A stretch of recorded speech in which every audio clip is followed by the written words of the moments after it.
Hello everyone, it's Davide here and welcome back to Learning Finance. So in this beautiful Monday, as the S&P is approaching all-time highs, the Nasdaq obviously destroyed all-time highs, and also the Dow Jones is approaching all-time highs. Probably many of us are asking ourselves, how long can this last? And most of all, will the Fed taper his bond plan? Okay, so reduce the bond purchase and increase interest yields. All these problems with inflation, fear of higher inflation, how all of that can end. We have seen interesting investors like Michael Burry from Shaw Capital assuming negative positions on actually the bond market, as well as Ray Dalio from Bridgewater, which actually sold a big part of his portfolio invested in the S&P 500, reducing dramatically by 37% his position. So is a correction due by the end of the year? And most of all, how us, normal people without hundreds of millions of dollars to hedge our positions in the market,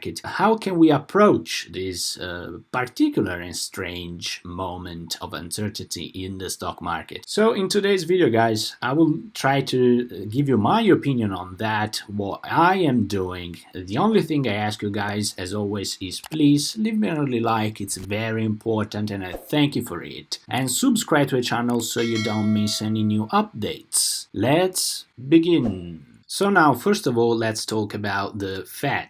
Now, as you have seen, actually, during the recent quarters, we have seen a reopening of the economy, a spike up in inflation, a spike up of everything, okay, in terms of prices. So from real estate to lumber to oil to absolutely everything. And obviously the question has always been, is this just temporary or not? The Fed is rethinking the policy moving forward as the economy gets better, hopefully without extreme variants of this pandemic, putting all of us back into lockdown once more. So we have those uncertainties that can make all that plan fall. However, I do think that the market right now is getting used to this pandemic. So even if, like, for example, we have seen a spike in cases, it doesn't have the same impact as it used to have. Okay, so this is something important to remember. Anyway, the Fed, so what they're trying to do now, obviously on Friday we have the very important annual meeting of the Fed, is trying to get the market used to the idea that maybe this quantitative easing and bond purchase program that is going on since the start of the pandemic, it will come to an end at some point in the future. Now, why they are trying to start to say all of that and warning us is because they learned their lesson in 2013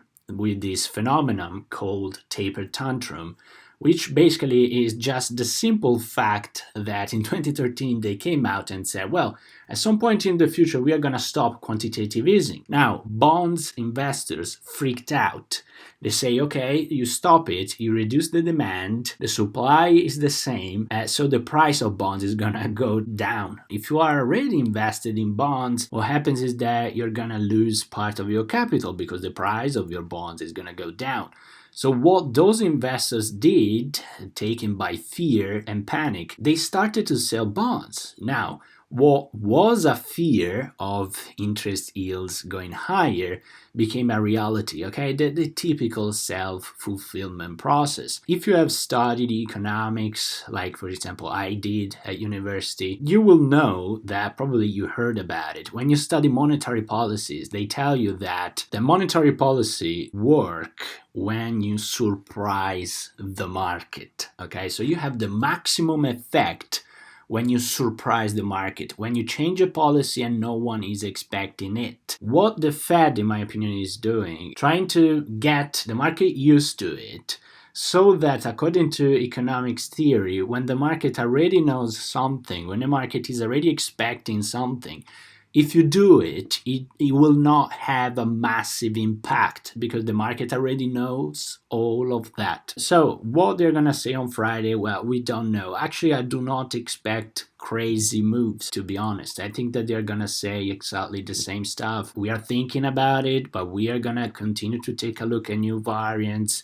and unemployment rates and all that kind of stuff, which are still quite high compared to the pre-pandemic period. But anyway, trying to get the market used to the idea that maybe this purchase program cannot go on forever. We see some investors, first of all, Michael Burry, if we take a look at his recent 13Fs from Strong Capital, what we can see in the latest changes is that one of the most important one is over there. Actually, what Barry did, he just shorted more, so increased his position by 53%, which right now is 13.5% of his portfolio, is a lot of money, and basically shorted the iShare 20 plus year treasury bond ETF because he's probably expecting an increase in interest yields over the next few months because of inflation. Maybe he thinks that is not temporary and the Fed has to do something about it. Obviously, if the interest yields goes higher,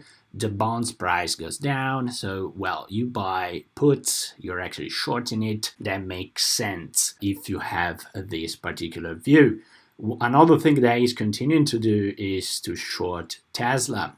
Increased his position by 34%. Is a massive position, percentage of portfolio 35%. He's very confident about that. Now, what is the reason? The reason is that Tesla has massive multiples.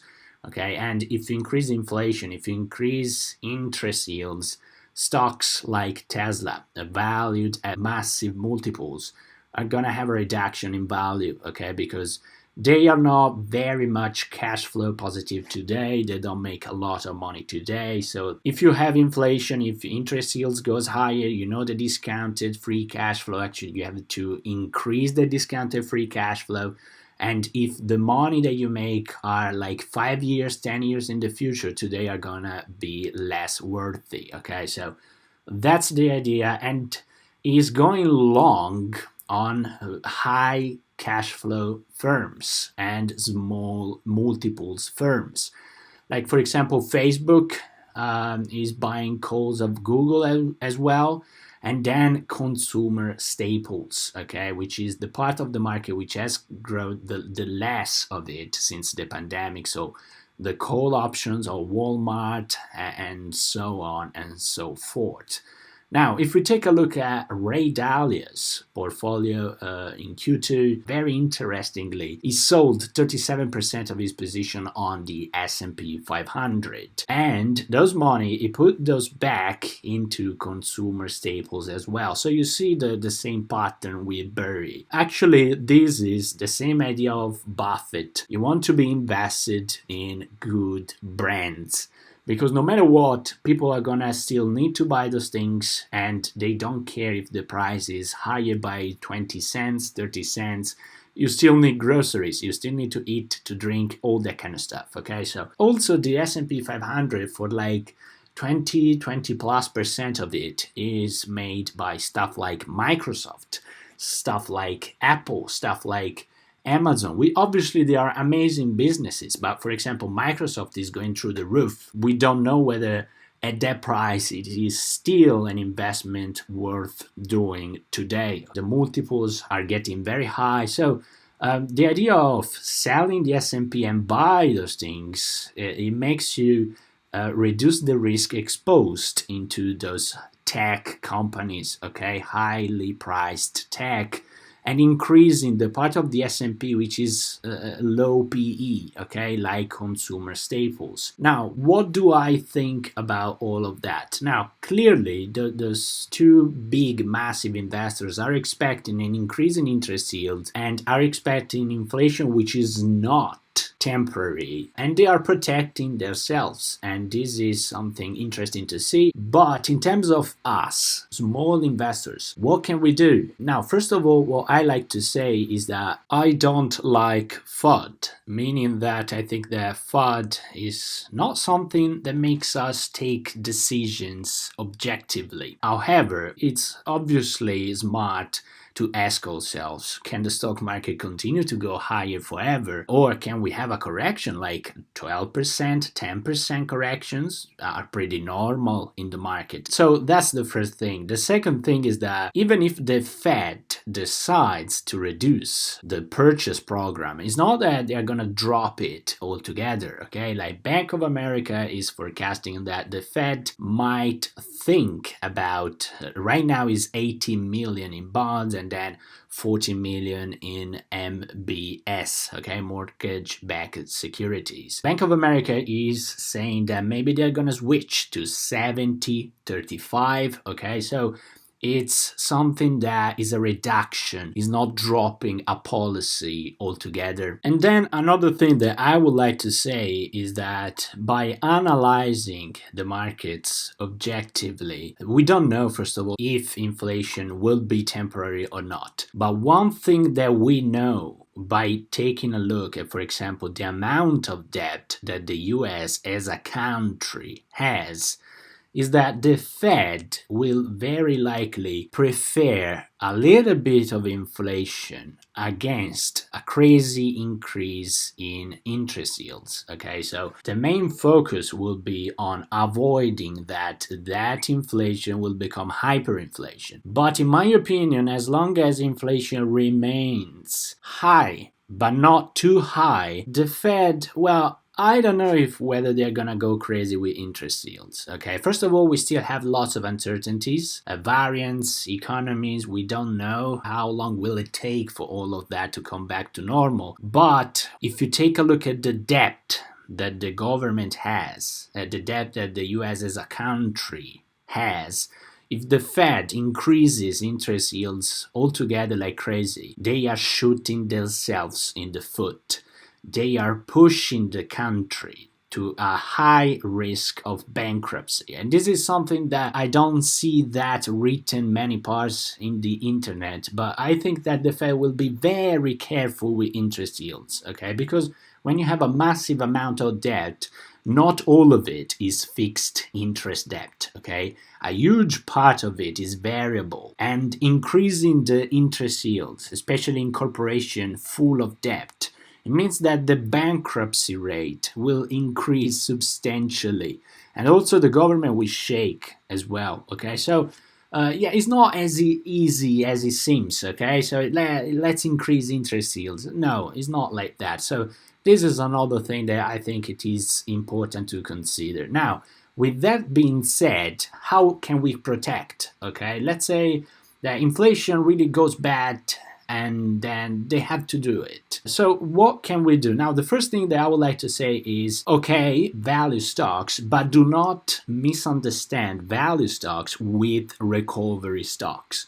The first mistake, in my opinion, is to think that stuff like Carnival Cruise, American Airlines, and all that kind of stuff are value stocks. They are not. If you take a look at their balance sheets, it's completely shit, okay? And an increase in interest yields will push those companies in a very bad place to be. When you have all that debt, actually, it's going to be very bad if interest yield goes out of control, okay, because of inflation.